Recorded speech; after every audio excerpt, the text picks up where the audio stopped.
सभी को मेरा नमस्कार। यूथ और स्पिरिचुअल साइंस के 5वें एपिसोड में आज हम मन के सेटिस्फेक्शन के ऊपर बात करेंगे। मन कैसे संतुष्ट होगा, क्यों नहीं संतुष्ट हो रहा। गत एपिसोड में भी हमने इसकी कुछ चर्चा की थी और मन के सेटिस्फाई न होने के कारण समाज में विशेषकर युवा वर्ग में अनेक समस्याएं पैदा हो गई है। आज अगर आप युवाओं को देखेंगे तो उनका जीवन इतना परेशान है कि जिसकी कल्पना नहीं की जा सकती। अभी कुछ दिन पहले सिलगुड़ी के 2 सेंटर्स में मैं गया, रिहेबिलिटेशन सेंटर ड्रग एडिक्शन के। एक जागृति फाउंडेशन था, एक विस्डम फाउंडेशन था। करीब दोनों को मिलाकर 400-500 यूथ को मैंने देखा। 25 से 30 वर्ष के यूथ ड्रग एडिक्शन के कारण रिहेबिलिटेशन सेंटर में आए हुए हैं। उनका जीवन बर्बाद हो रखा है और अब सुधारने का प्रयास कर रहे हैं। और ऐसा सज्जनों केवल एक जगह का नहीं है, अगर हम पूरे विश्व में देखें तो लाखों की संख्या में यूथ आज भटक रहा है। उसका कारण क्या है? मन को संतुष्ट नहीं कर पा रहा है। अनेक प्रकार के प्रयास करता है भाई, मन जो मांगता है उसको देता है, पर ये मन संतुष्ट नहीं होता है। और नतीजा क्या होता है कि लास्ट में वह नशे के चक्कर में पड़ जाता है। और जबकि नशा दिमाग को बिल्कुल बर्बाद कर देता है। तो सज्जनों, मन क्यों नहीं सेटिस्फाई हो रहा है? इसमें हमने बहुत सी बातें पहले वाले एपिसोड में डिस्कस की है और अंत में हम इस बात पे आ गए थे कि मन कुछ चाह रहा है और वो जो चाह है वह संसार की कोई चीज इसको पूरा नहीं कर पा रही है। क्योंकि वह जो चाह है वह एक्चुअली मन की चाह नहीं है। मन उस इच्छा को, उस डिजायर को मन के थ्रू मैनिफेस्ट हो रही है, प्रकट हो रही है, पर वह डिजायर किसी और की है। और वह किसकी है? आत्मा की डिजायर है। आत्मा की इच्छा मन के द्वारा प्रकट हो रही है, क्योंकि आत्मा मेटाफिजिकल है, पराभौतिक है। वो डायरेक्टली अपनी कोई बात बता नहीं सकती। माध्यम उसका मन है। वो मन के द्वारा अपनी इच्छाओं को प्रकट कर रही है कि वो क्या चाह रही है। और अगर हम गहराई में जाएं तो मन की जो अंदर इच्छा है वह आत्मा की इच्छा क्या है कि आत्मा अनंतता को प्राप्त करना चाहिए। The soul is searching for infinity. आत्मा अनंतता को, इन्फिनिटी को प्राप्त करना चाहती है। और जब तक आत्मा इन्फिनिटी को प्राप्त नहीं करेगी, ये मन संतुष्ट नहीं होगा। इसलिए आत्मा की इच्छा को मन भी इन्फिनिटी को प्राप्त करने की इच्छा प्रकट करता है। इसलिए आप इसको कुछ भी दे दो, कितना भी दे दो, ये संतुष्ट नहीं होता, क्योंकि आप इन्फिनिटी तो दे नहीं सकते। भौतिक संसार में इन्फिनिटी है ही नहीं। अब जब इन्फिनिटी नहीं है, आप कितना ही धन दे दो, कितना ही सम्मान दे दो, कुछ भी दे दो, कितनी मात्रा में दे दो, ये संतुष्ट कभी नहीं होने का। क्योंकि the mind is searching for infinity और that is the desire of the soul. आत्मा की इच्छा को प्रकट कर रहा है, अनंतता की इच्छा को। तो आत्मा अनंतता को प्राप्त करनी चाहती है। और वह कब होगा? कब होगा? आप समझ लीजिए, एक घड़े में पानी समुद्र के बीच में रखा हुआ है। समुद्र को थोड़ी देर के लिए अनंत मान लीजिए और घड़े को आप सीमा के अंदर है पानी, जो वही समुद्र का पानी घड़े के अंदर है। जब बर्तन हट जाए, वह घड़े को आप फोड़ दें या उसका पानी निकल जाए और समुद्र में मिल जाए तो समुद्र बन गया। आत्मा मन के बंधन में बंधी हुई है। जिस दिन आत्मा मन के बंधन को तोड़ देगी, उसी दिन आत्मा अनंतता को प्राप्त करेगी, इन्फिनिटी को प्राप्त करेगी। और आत्मा की डिजायर को ये मन मैनिफेस्ट कर रहा है। मैं आपको एक प्रूफ देता हूं। व्यक्ति के अंदर 5 कॉमन डिजायर है। अनंतता का मतलब होता है ये ईश्वरत्व को प्राप्त करना चाहती है। Every soul is destined to be perfect, कहा विवेकानंद ने। हमारे शास्त्रों में कहा कि हर आत्मा ईश्वरत्व की प्राप्ति के लिए, ब्रह्म स्वरूप को प्राप्त करने के लिए संसार में आई है, अंश अंशी में मिलना चाह रहा है। हमने पहले उदाहरण भी दिया कि पत्थर को जब फेंकते हैं तो वो पत्थर जब तक जमीन में नहीं आएगा अपने अंशी से नहीं मिलेगा, वो संतुष्ट नहीं होगा। आत्मा अंश है, उसका अंशी परमात्मा है, तो जब तक ये परमात्मा से नहीं मिलेगी ये आत्मा संतुष्ट नहीं होगी। और जिस दिन मिल जाएगी ये पूर्ण रूप से संतुष्ट होगी, और वह संतुष्टि मन के अंदर भी झलकेगी। तब कहा कबीर ने, मन मस्त हुआ तब क्या बोले, हीरा पाया गांठ घटाया बार बार फिर क्यों खोले।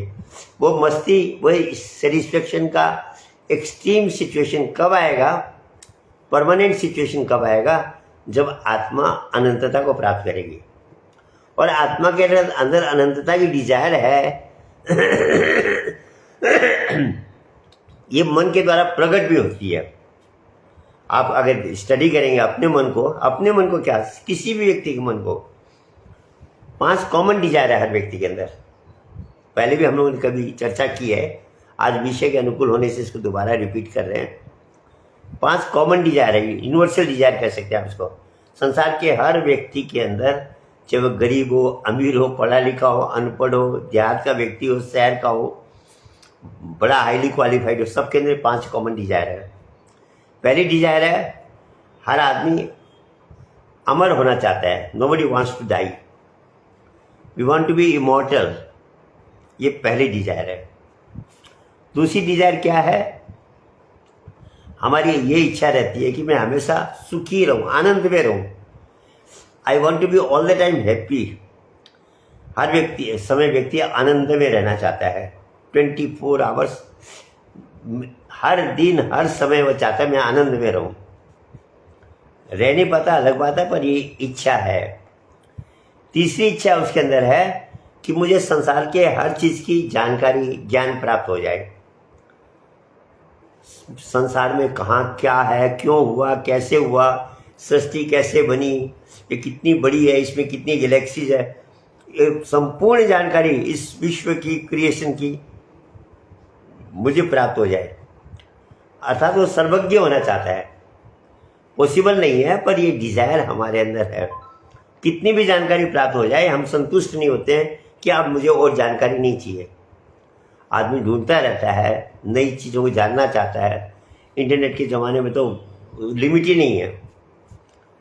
ये नई नई रिसर्चें हो रही है, एस्ट्रोनॉमर क्या क्या ढूंढ रहे हैं ऊपर संसार की। अब नई गैलेक्सी क्या है, ब्लैक होल्स क्या है, ये खोज कंटिन्यू जारी है, क्योंकि व्यक्ति के अंदर इच्छा है, वो संपूर्ण जानकारी प्राप्त करना चाहता है। चौथी डिजायर है कि हम किसी के बंधन में नहीं रहना चाहते, हम स्वतंत्र जीवन जीना चाहते हैं। किसी के पास किसी भी प्रकार का बंधन है, वह उस बंधन से मुक्त होना चाहता है। 5वीं डिजायर क्या है, जो सबसे विचित्र है, कि मैं सबसे श्रेष्ठ बन जाऊं, सबसे टॉप में चला जाऊं, मेरा कहना सारा संसार माने।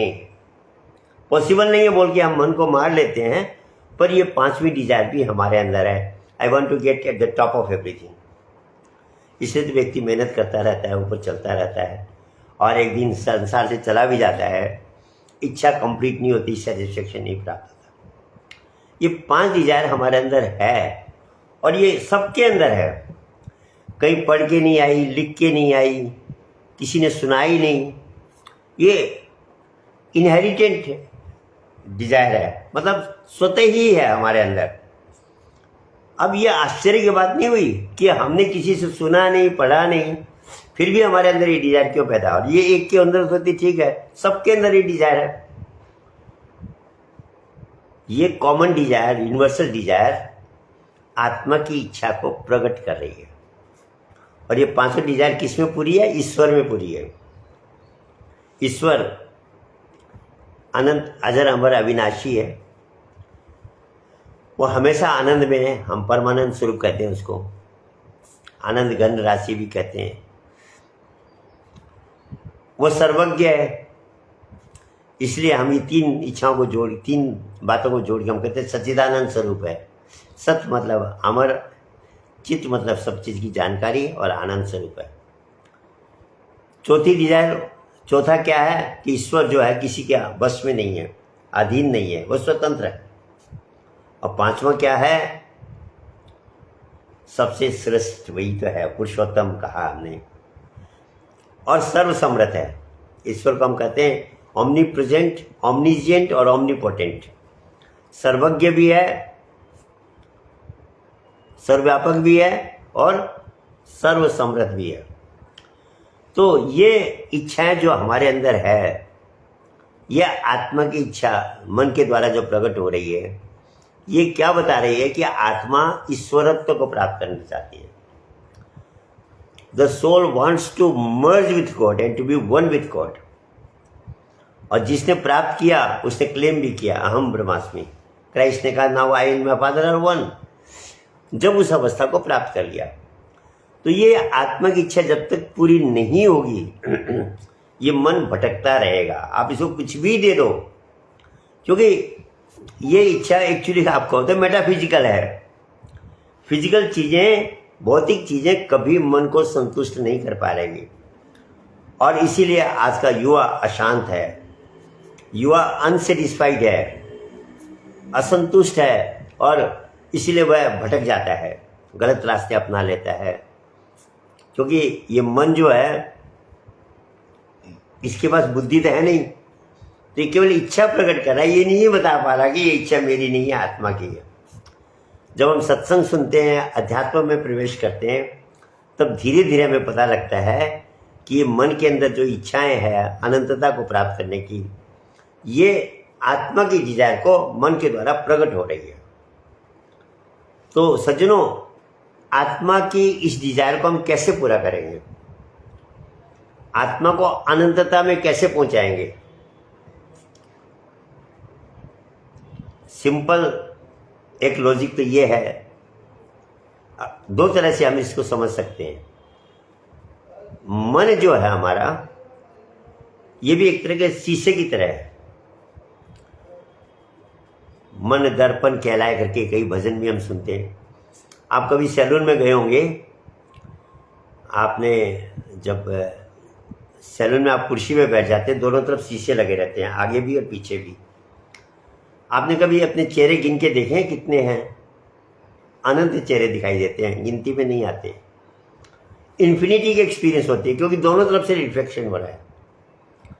तो फिलोसोफर्स ने ऐसे भी समझाया कि आत्मा, जब मन रूपी शीशा आत्मा के नजदीक चला जाएगा, पीनियल ग्लैंड में चला जाएगा, सहस्त्रदल कमल में पहुंच जाएगा, तो यह आत्मा मन रूपी शीशे में अपने आप का अनुभव करेगी, बशर्ते शीशा रुका हुआ हो, स्टेबल हो और साफ हो। आपके सामने एक शीशा रख दिया जाए कि आप अपना चेहरा देखो, और शीशे में मेला हो या कोई परत ढकी हुई हो, आपको कहेंगे मेरा चेहरा नहीं दिखता है, कि इसको पहले साफ करो। शीशा साफ भी हो गया, हिल रहा है ऐसे, आप कहोगे भाई इसको रोको, तब तो मैं अपना चेहरा देख पाऊंगा। तो का मेंटल मिरर भी स्टेबल होना पड़ेगा और क्लीन होना पड़ेगा। और माइंड को क्लीन कैसे करेंगे? क्योंकि माइंड के पास बुद्धि है नहीं। समझाने से आप जो भी समझाते हो तो ब्रेन में जाती है बात, मन में तो जाती नहीं, क्योंकि माइंड तो ब्रेनलेस है। पर कहा कि जब आप इसकी स्पीड घटा देते हो तो इसके अंदर गंदगी अपने आप गिर जाती है। जैसे हवा की स्पीड घटाने से हवा की वेलोसिटी को आप डिक्रीज करेंगे तो हवा शुद्ध होती चली जाएगी। पानी को भी जब आप रोक देते हैं तो मैला उसमें प्रेसिपिटेट हो जाता है, नीचे जम जाता है।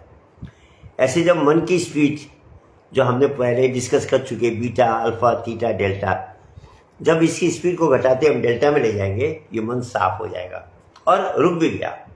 तो डेल्टा की स्पीड 0.524 साइकिल है। तो जब ये मन रुक जाएगा, साफ हो जाएगा, तो आत्मा अपने आप को एक्सपीरियंस करेगी। इसी को सॉक्रेट्स ने कहा, मैन नो दाई सेल्फ, ये मानो तू अपने आप को जान। आत्मा अपने आप को भूली हुई है, वह इसीलिए वो हो रही है अशांत नहीं, वह डिजायर है उसके अंदर, वो डिजायर मन के द्वारा प्रकट हो रही है। तो दूसरे तरीके से समझाया कुछ संतों ने कि आत्मा पूर्णत्व को कैसे प्राप्त करेगी। जो हमने पहले उदाहरण दिया, समुद्र के बीच में घड़ा रखा हुआ है, इसमें समुद्र का ही पानी है, अगर घड़े को फोड़ दिया जाए तो समुद्र मय हो जाएगा वो पानी। पानी समुद्र का ही था पर घड़े ने उसको बांध रखा था। जो इसे बर्तन तोड़ दिया वो फिर समुद्रमय हो गया। ऐसे आत्मा मन रूपी घड़े में बंद है। It is caged by the mind. यहां तक कि जब हम शरीर छोड़ते हैं यह आत्मा मुक्त नहीं होती, शरीर से तो बाहर निकल गई पर मन रूपी पिंजरे में ये बंद होकर 84 में जाती है। और ये मन सारे संस्कारों को जो आपने कर्म किए अच्छे बुरे उनको लेके जाता है और उसी हिसाब से अगले जन्म में प्राप्त करती है।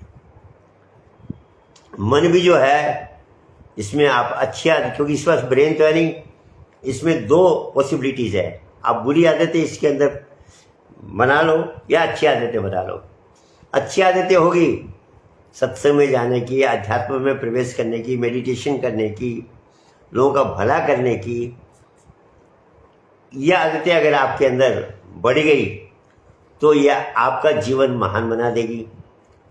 और बुरी आदतें पड़ गई, लोगों को ठगने की, लूटने की, धोखा देने की, घमंड की, लोगों को नशे की गलत आदतें अगर पड़ गई आपको, लोगों की बुरा करने की, अपना भला स्वार्थी बनने की, यह आपके जीवन को बर्बाद कर देगी। एक हमारे यहाँ एक बार वो कथा सुना रहे थे श्री विभू जी महाराज। बोले कि एक दादाजी अपने पोतों को कथा सुना रहे थे कि 2 भेड़िए थे, एक सफ़ेद भेड़िया एक काला भेड़िया, और दोनों में आपस में युद्ध हुआ, फाइट हुई। इतना कह के वो कहानी सुना के चुप हो गए। बच्चों ने पूछा, दादाजी आपने तो कहानी अधूरी सुनाई।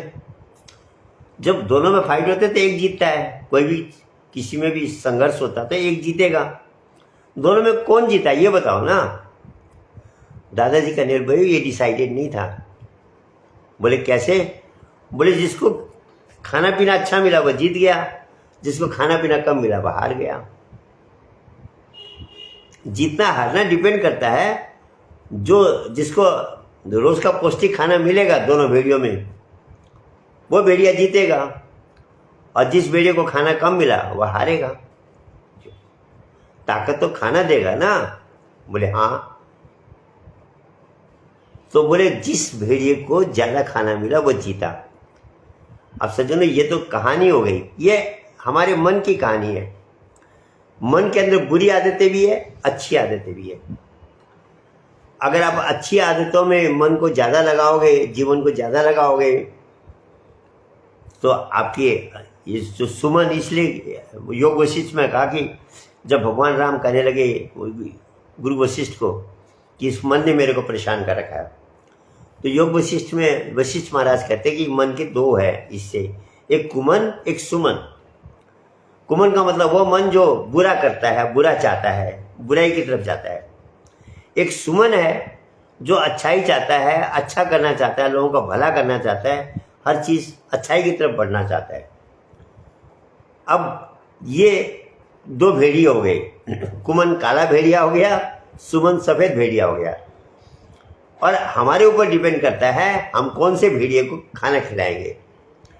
अगर काले भेड़िए खिला दे तो काला भेड़िया मजबूत होगा, फिर आप कुछ नहीं कह सकते कि भाई ये किसी और को दोष नहीं दे सकते, हम स्वयं दोषी है।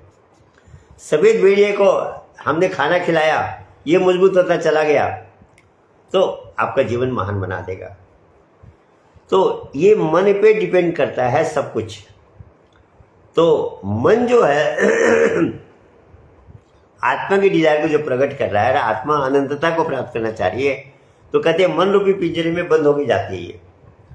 जो कुछ आपने इस जीवन में कर्म किए हैं उसी के स्कैन कॉपी लेकर, जिसको हम चित्त कहते हैं, क्योंकि आप जो कुछ भी हम करते हैं हमारे ब्रेन पे संग्रह होता है, उसकी कोडिंग होती है, और उसकी कोडिंग की स्कैन कॉपी मन लेता है, वह मेटाफिजिकल फॉर्म में अपने साथ ले जाता है, और अगले जन्म में जो जिस शरीर में जाएगा वो प्रोग्रामिंग उसके अंदर प्रवेश कर जाती है। अभी भी हमारे अंदर हम जो डिफरेंस देखते हैं वो उस कोडिंग का डिफरेंस है, संस्कारों का फर्क, जिसको हम सिंपल भाषा में संस्कार कहते हैं।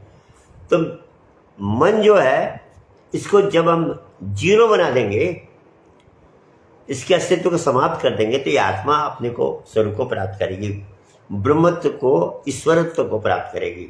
और ये फाइनल स्टेट ऑफ एनलाइटनमेंट है। अब मन को जीरो कैसे बनाया जाए? तो इसकी वेलोसिटी घटानी है। बीटा से इसको अल्फा में ले जाना है, अल्फा से थीटा में ले जाना है और डेल्टा में ले जाना है। और जिस दिन मन जीरो वेलोसिटी को प्राप्त कर लेगा, एक पेड़ का उदाहरण दिया श्री महाराज जी ने। पेड़ को आप समाप्त करना चाहते हैं, पूर्णतया समाप्त करना चाहते हैं, जीरो बनाना चाहते हैं, आप पेड़ को काट दो तो टुकड़े हो गए, पेड़ समाप्त नहीं हुआ। पेड़ को जला दो, राख में परिवर्तित कर दो तो राख में परिवर्तित हो गया, समाप्त नहीं हुआ।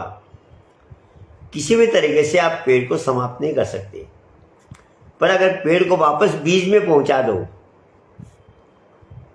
तो पेड़ का अस्तित्व समाप्त हो गया, क्योंकि बीज से प्रकट हुआ था, बीज में वापस चला गया। यही कहा जो हमने पहले एपिसोड में सुनाया कबीर ने कि कबीरा धारा अगम की सतगुरु देई बताए, धारा को उल्टा किया तो स्वामी संग मिले। बीज से वृक्ष बना, वृक्ष को वापस बीज में पहुंचा दिया तो वो उल्टा काम हो गया। इसको बायोफीडबैक कहते हैं हम साइंस की भाषा में। तो कहने का मतलब ये आत्मा, अगर मन जीरोनेस को प्राप्त कर गया, यह आत्मा अनंतता को प्राप्त कर लेगी। ये बंधन जो मन का बंधन है टूट जाएगा। और मन जीरो कैसे होगा? तो कहा कि a total concentrated mind is zero mind. जिस दिन माइंड टोटल कंसेंट्रेशन को प्राप्त करेगा, डेल्टा अवस्था में चला जाएगा, ये मन जीरो हो जाएगा और आत्मा अनंतता को प्राप्त कर लेगी। तो सज्जनों, अब हमारे ऊपर डिपेंड करता है कि हम, तभी कहा दो तरह के मार्ग होते हैं, श्रेय मार्ग और प्रेय मार्ग। प्रेय मार्ग दिखने में बहुत सुंदर दिखता है पर आगे जाके बर्बाद है, रास्ते नहीं, उसमें भटक जाएगा व्यक्ति। श्रेय मार्ग शुरू में थोड़ा वो टेढ़ा मेढ़ा लगता है, ऊपर खाबर लगता है, अच्छा नहीं लगता है, ऐसा लगता है कि इसमें हम फंस जाएंगे जाकर। पर आगे जाकर इतना सुंदर और इतना सरल मार्ग है कि जिसकी कोई कल्पना नहीं कर सकते हम। भौतिक जगत का जो मार्ग है, माया के जो प्रलोभन है, जो हमने पहले एपिसोड में डिस्कस किया कि गेम में दो टीम होती है, रस्सा कस्सी वाले गेम में जिधर वह रस्सी खींची चली गई उधर वह जीत गया, जिधर नहीं गई वह हार गया। एक तरफ माया का प्रलोभन हमारे मन को खींच रहे, मन रूपी रस्सी है बीच में, एक तरफ चेतना की तरफ। ये हमारा, जब हम सत्संग सुनते हैं, अध्यात्म को प्राप्त करते हैं, तो हमें पता लगता है कि मन को आत्मा की तरफ ले जाना है, अध्यात्म की तरफ ले जाना है। तो जब हम मन को उधर खेलते हैं और मन अगर उधर चला गया, आत्मा के से कनेक्ट हो गया, तो हम जीवन की बाजी जीत गए, और माया में फंस गया तो जीवन की बाजी हार गए। हमारे ऊपर निर्भर है जीवन की बाजी हारना जीतना। ये क्लियर है कि मन परमानेंट संतुष्ट भौतिक जगत की किसी चीज़ से नहीं होगा। आज जो युवा की अवस्था देखता हूँ तो मुझे तो बहुत पीड़ा होती है। इसलिए मैंने इस एपिसोड का अभी वह रखा, यूथ एंड स्पिरिचुअल साइंस, अध्यात्म विज्ञान। क्योंकि आज सबसे बड़ी समस्या क्या हो रखी है, हजारों पंथ हैं और सब कहते हैं कि मैं राइट हूँ। अब एक युवक अगर अध्यात्म की तरफ जाना भी चाहता है, बेचारा कैसे निर्णय लेगा मैं किसकी तरफ जाऊँ? सारे हजारों पंथों में घूमते घूमते तो उसके एक जीवन तो कभी का समाप्त हो जाएगा, कैसे निर्णय करेगा? और इसीलिए आज जो युद्ध भटक रहा है उसके दोषी आप और हम लोग हैं, जिन्होंने अनेक मार्ग खड़े कर रखे। कहा भी है, कलिमल ग्रसे धर्म सब लुप्त भयो सद ग्रंथ, दम्बिन निजमति कल्प कर प्रकट कीने भूपंथ। ये अपने अहंकार को संतुष्ट करने के लिए, अपने मान मर्यादा के लिए, अपने स्वार्थ की पूर्ति के लिए पंथ बने, अदरवाइज पंथ नहीं थे। किसी भी महापुरुष ने पंथ नहीं चलाया, उनके जाने के बाद पंथ बने। महापुरुषों ने तो एक ही स्पिरिचुअल साइंस को सिखाया था अपने समय में।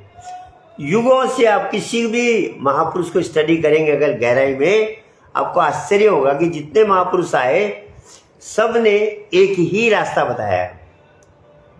हम गीता पढ़ते हैं, हम ध्यान से नहीं पढ़ते।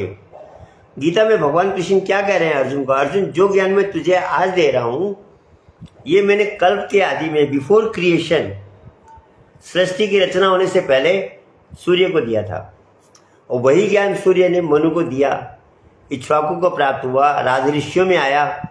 ये श्रृंखलाबद्ध आ रहा था, बीच में गड़बड़ हो गई। आज वही ज्ञान मैं तुझे दे रहा हूं। तो ज्ञान कहाँ दो हुए? युगों से जो ज्ञान दिया गया वह एक ही ज्ञान है, और आज के 1000, 10,000, 50,000, 1,00,000 वर्ष बाद भी मानव के अंदर अगर कोई ज्ञान दिया जाएगा तो यही ज्ञान दिया। दो ज्ञान है ही नहीं, दो रास्ते है ही नहीं। और लोगों ने आज क्या कहते हैं, अनेक रास्ते हैं, भगवान एक है, जिस रास्ते से जाओ भगवान से मिल जाओगे। 100% ये बात रॉन्ग है। आप गहराई में जाओगे, आश्चर्य लगेगा। कहा भी है, एकम सत्यम विप्रा बहुधा वदंती। सत्य एक है, उसको भाषा में, अनेक भाषा में व्याख्या की है। अनेक तरह से समझाने से हमको लगते हैं रास्ते अलग अलग है, पर जब आपको वो सही रास्ता मिल जाता है, उसके बाद आप किसी भी धर्म ग्रंथ को पढ़ो, किसी भी पंथ की बातों को सुनो, आपको लगेगा अरे यही बात तो है, दूसरी है ही कहाँ। प्रैक्टिकल जब तक नहीं मिलता है तब तक ये थ्योरी अलग अलग लगती है। और वो प्रैक्टिकल क्या है, जिसका हम पहले भी चर्चा करें, आगे भी करते रहेंगे, वो गर्भ का ज्ञान है। वही रास्ता, वही मेडिटेशन, वही ज्ञान हर बच्चे को भगवान माँ के गर्भ में प्रदान करता है।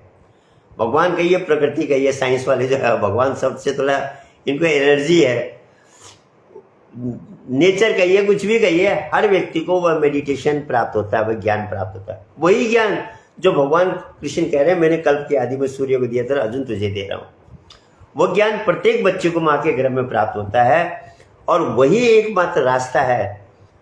और हमारे एजुकेशन सिस्टम में जब ये बातें आएगी, स्कूल कॉलेजों में अभी तो केवल भौतिक पढ़ाई करते हैं, बच्चा पास तो करता है, पर मन क्या है, ब्रेन क्या है, चेतना क्या है, लाइफ क्या है, मैं संसार में क्यों हूं, ये बातें सिखाई नहीं जाती।